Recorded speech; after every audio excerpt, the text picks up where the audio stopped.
Hello and welcome to the Quiver channel. I'm Jason, your host. I wanted to talk about the NHS and how in the last at least 10 to 15 years it has been defunded year after year. The politicians have always said that they're putting more money into it, but it's never really got there. This is in no way the fault of the people working there, because while Paola was ill, I spent a lot of time in the hospital and I saw how bad it was getting, how wards went from having a spare bed for emergencies to having no spare beds at all, to having no buffer at all, to usually being 120, 150% over capacity. And I'm not just talking one ward, I'm talking renal, I'm talking assessment unit, I'm talking cancer wards, I'm talking the coronary care wards. Every ward in the hospital was the people working there, from the support staff to the doctors to the nurses, were all working longest hours, staying after their quitting time to make sure patients were okay, and they were being basically drained emotionally and financially. And this happened year after year after year. And if you ever lose anybody to grief, which is something sadly all of us face, you will notice that all of the support literature is charity based.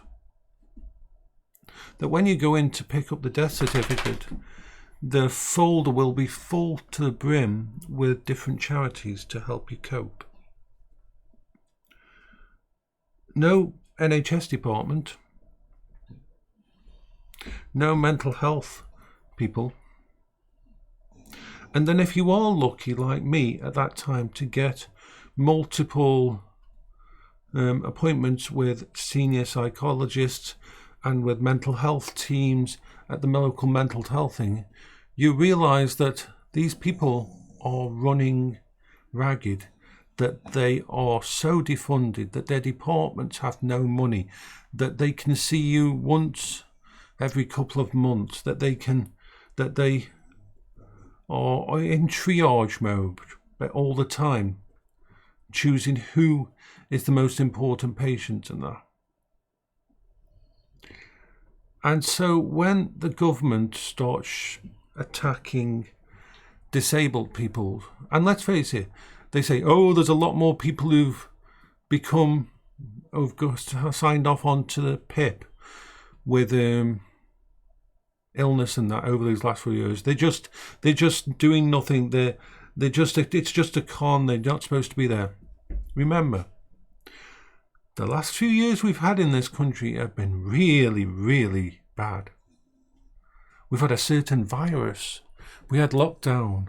we've had war. The stability of the world has gone down. Is it any concern that there is more people breaking down? And the system is failing them. The system is failing them. Because there is no backup. There is no NHS department. There is no appointments free.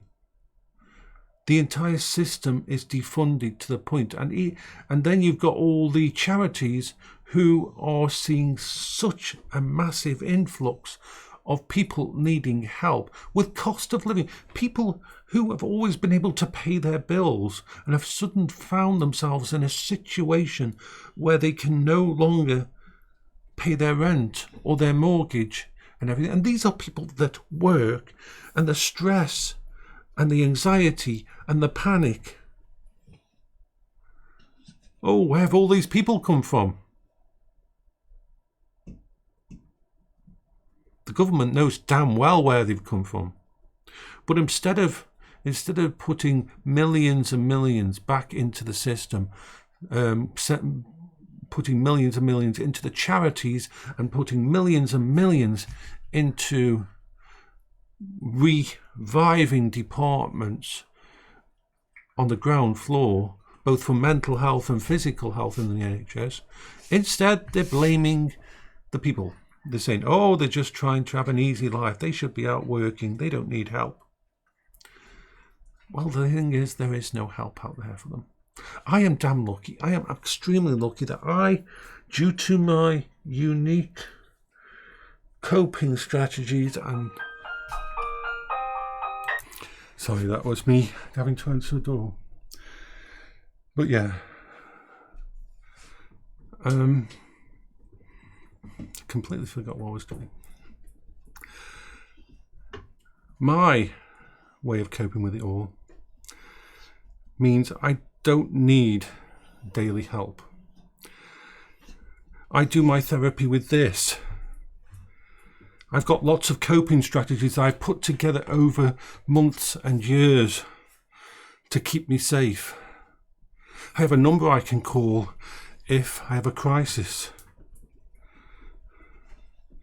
But I have built a support network and everything, and this safe room and all the technology around me and all the bits and pieces, it all keeps me safe. It all keeps me being able to cope. But what about everybody else? And for Rishi Sunak to say that they shouldn't be on PIP or shouldn't be in that situation, how the hell does he know? How does he know what it's like to have a panic attack so bad that you're unable to breathe? How does he know what it's like to have such a bad anxiety and panic situation that literally your entire body's muscles are shaking so bad that you cause bruises? How the hell does he know how bad depression can be that can lead to suicidal thoughts and problem? The way he demonizes this and the way he's targeting people as a way to say it's not our fault, when it is their fault. They're the people, the Conservative government, and whatever government's been in for the last 15 years, has been slowly defunding the entire NHS, removing funding from departments, combining departments and not giving them the extra funding, had cost-cutting measures and totally and completely unsupported staff who end up having to leave, meaning they end up with no one. And instead of dealing with that, instead of providing a robust support network of therapies, of psychologists, of mental health teams and everything else, so people can be seen and they don't have to wait 6 freaking months to be seen,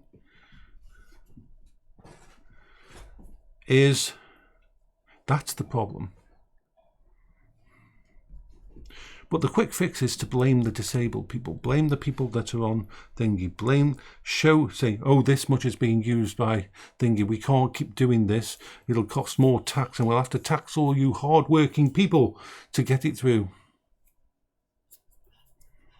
I don't blame the people for being angry, but it's not our fault. As I've said many times, if you can find a job that I can do from home that keeps me safe, that guarantees that if I have a bad day, that if I have a bad week, that if I can't remember what I'm supposed to do, then I'll do it.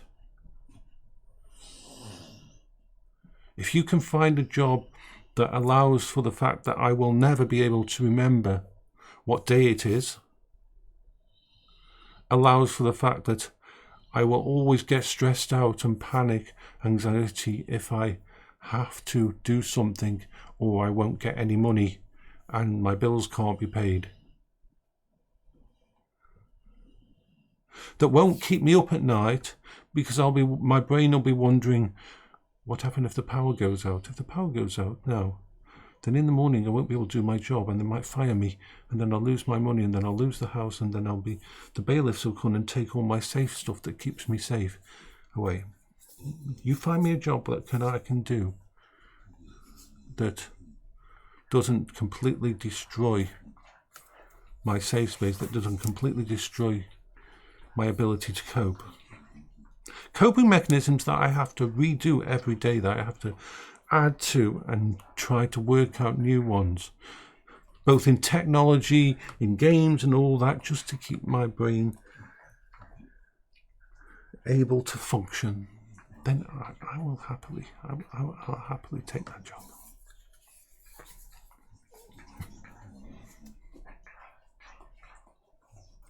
I hope you're all having a good day.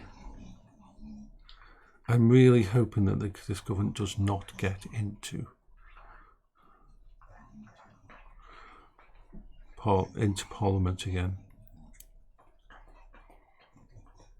We need some change.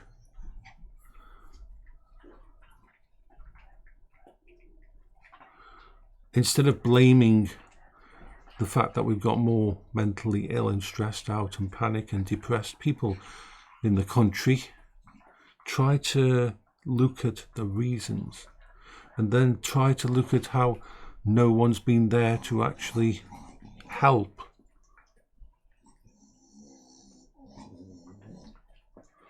And then maybe we'll figure something out. Because I'm damn sure a lot of these people would love to go back to work. Would love to have the self-esteem of having a job. But they're broken. And while it's not the government's fault that they're broken, it's the government's fault that the support networks have completely collapsed.